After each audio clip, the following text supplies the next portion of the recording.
একবার ভালোবাসা এটা রেকর্ড হয়, ভালোবাসা মাই ফুড, এই কথাটা না খুব খুব ভাইরাল হতো। আরেকবার বলবি প্লিজ, দারুণ হয়েছে শুভ, প্লিজ আরেকবার বল ভালোবাসা মাই ফুড, বল বল বল ভালোবাসা মাই ফুডটা বল না, হেভি ভাইরাল হবে তোর ফুটেজটা, বিশ্বাস কর। আরে শোন না, আবু আবু দেখো, এখন তুমি হাসি মজা করার দরকার নেই, তুমি বাথরুম করতে যাও। আরে ভাই হাসি মজাকটা তাহলে কখন করবো? আমি তোদের বাড়ির পঞ্জিকাটা আমাকে একটু দিবি।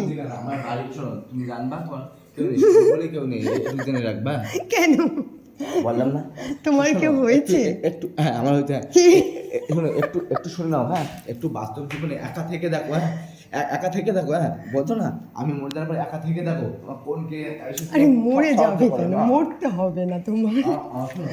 ভাও কথা বলো না, বিড়িটা একটু দাও আমাকে। আরে ভাও কথা বলো না, শোনো তুমি, তোমার সাথে আমি সবসময় এরকম থাকি, তুমি কেন তো রেগে যাও? তুমি দরকার নেই, এক রাত না মানে আমাদের তো বাসর ফাসর কিছু হয়নি,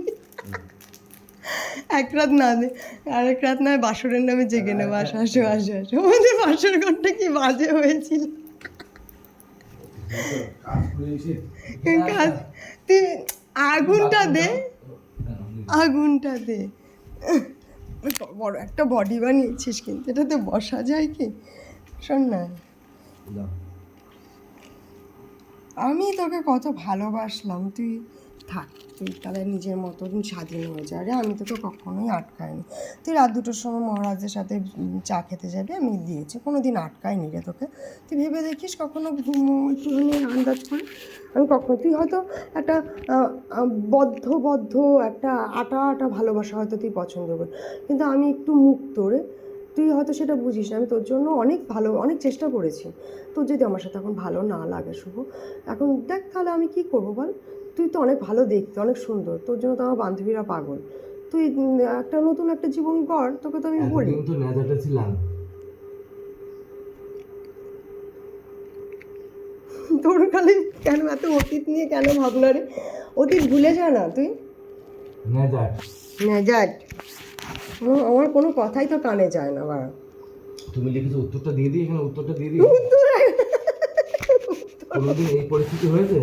উত্তর এখানে ভিডিওতে দে, এই লাউড়াটা কেন বাগদায় আসলে এই পরিস্থিতি হবে? ভিডিওতে দে, ভিডিওতে দে, এখানে বল তুই এত কেন পাগল রে, তোর মাথা খেচে গেছে রে। তুই স্নান করেছিস আজকে?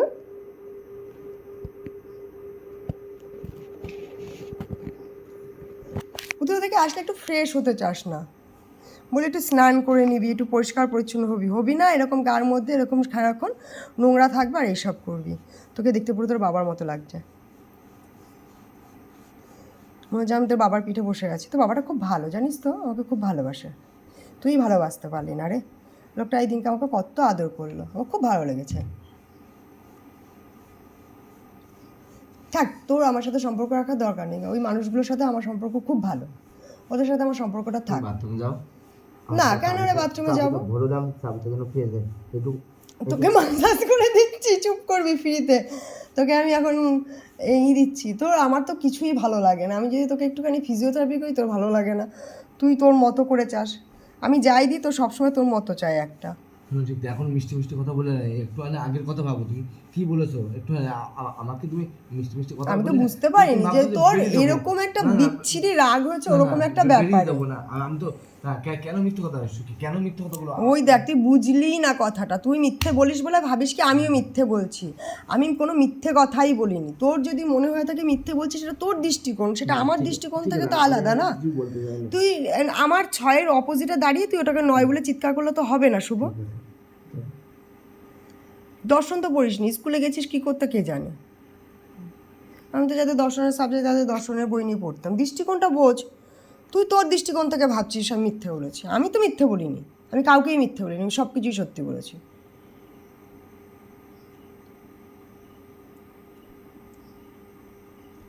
আমার যদি বাইচান্স চাকরিটা নাই থাকে, আমাকে এখন বিজনেসটা করতে হবে, আমাকে এই 3-4 বছরে আমার বিজনেসটা সেই জায়গায় দাঁড় করাতে হবে যে তোমার চাকরি থাকলে থাকুক, না থাকলে না থাকুক, ওটা আমার একটা পার্ট টাইম হয়ে যাবে। তবে বাচ্চা আমি তখনও পড়াবো, তখন আমি ফ্রিতেই পড়াবো বাচ্চাদের, আমি স্কুলেই যাবো, সরকারের কাছে টাকা নেবো না, কিন্তু আমি শিক্ষকই থাকবো।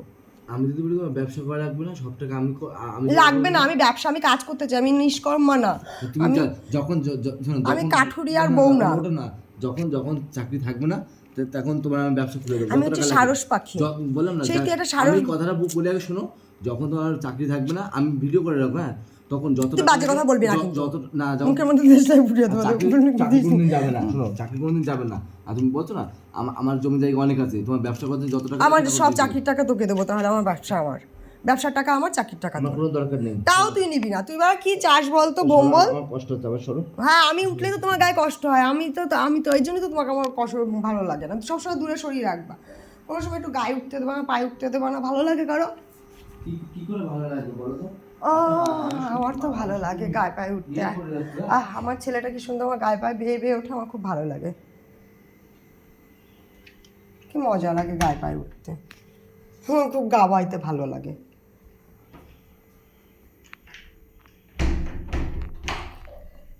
আমি একটা গা বাউনি। এই জামাটা আমি পছন্দ করে কিনেছি। এটা আমার পায়খানা। তবে এই যে পায়খানাটা, ওই পায়খানাটা আমার ভালো লাগেনি। অনেক সুন্দর একটা পায়খানা আমার হওয়া উচিত, দারুণ একটা সুন্দর।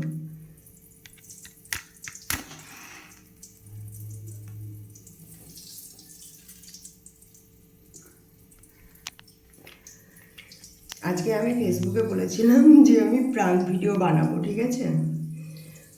প্রাঙ্ক ভিডিও করতে গিয়ে ভয়ঙ্করভাবে ফেসে গেছি। যাই হোক, আমি রিকভারি করার চেষ্টা করছি। রিয়েলিটিটাও জানা গেল, অনেক কিছু জানা গেল, বোঝা গেল, ভালো হলো আইডিয়াটা, মজা।